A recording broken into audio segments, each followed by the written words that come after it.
on Christmas Day in 10 years. Plates warming in the oven. Bring them through.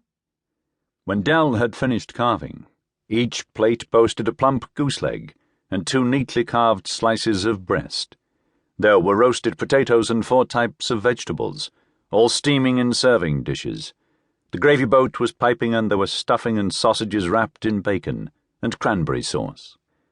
I went in for an Italian this year, Dell said, pouring Mary a glass of ruby red wine and then one for himself. He pronounced the I in Italian the way you might pronounce eyewitness. Italian wine. Hope that goes well with the goose. I'm sure it will be lovely. Thought we'd have a change from the French. Though I could easily have had a South African. There was a South African on offer at the supermarket. Let's see, shall we? Mary said, offering her glass for the clinking. Cheers. Cheers. And it was the cheers moment, that gentle touching of the crystal, that Dell hated the most, feared it and detested it, because even though nothing was ever stated, and even though the faultless food was served up with wide smiles, and the clinking of glasses was conducted with genuine affection from both parties, there was always at this moment of ritual a fleck in his wife's eye, a tiny instant of catchlight, razor sharp, and he knew he'd better talk over it pretty damn quick. What do you think of the Italian? Lovely, beautiful, a good choice. Because there was also a bottle from Argentina, special offer, and I nearly went for that. Argentina?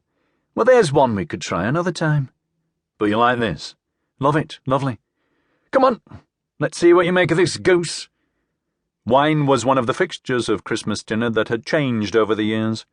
When the kids were small, both he and Mary had been content with a glass of beer, maybe a schooner of lager. But beer had been displaced by wine on the table for Christmas Day. Serving dishes were a recent addition too. Back in those days, everything was heaped on the plates and brought to the table, a ready-assembled island of food floating in a sea of gravy. Cranberry sauce was exotic once, when the children were small. Well, what do you think of that goose? Bloody beautiful, and cooked to perfection. A tiny flush of pleasure appeared on Mary's cheek. After all these years of marriage, Dell could do this. Just the right words. You know what, Mary? All these Christmases we could have been having goose. Hey, look out of the window. Mary turned. Outside, a few tiny flakes of snow were billowing. It was Christmas Day, and it was snowing. Here, at least. You have had a bet, haven't you? Mary said. Dell was about to answer when they both heard a light tapping at the front door. Most people rang the electrical bell, but today someone was knocking. Dell had his knife in the mustard pot. Who the hell is that on Christmas Day? No idea. What a time to call. I'll get it. Dell stood and put his napkin on his seat. Then he went down the hall. There was a figure outlined in the frosted glass of the inner door. Dell had to release a small chain and unlock the inner door before opening the porch door. A young woman, perhaps in her early 20s, gazed back at him from behind dark glasses. Through the dark glass, he could make out wide, unblinking eyes. She wore a Peruvian-style woolen hat with ear flaps and tassels. The tassels made him think of bells. "Hello, Ducky," Dell said briskly, not unfriendly. It was Christmas Day, after all. The woman said nothing.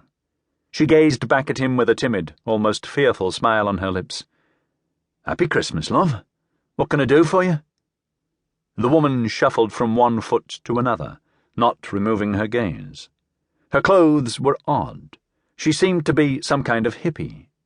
She blinked behind her dark glasses, and he thought she looked familiar.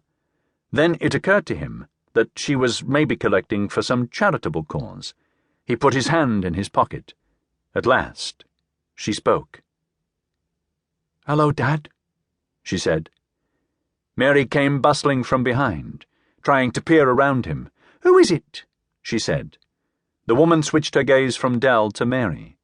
Mary stared hard at her, seeing something familiar in the young woman behind the dark lenses.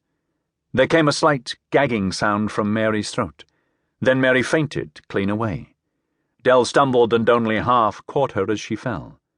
Mary's unconscious body hit the stone tiles at the threshold with a thud and a sigh of wind.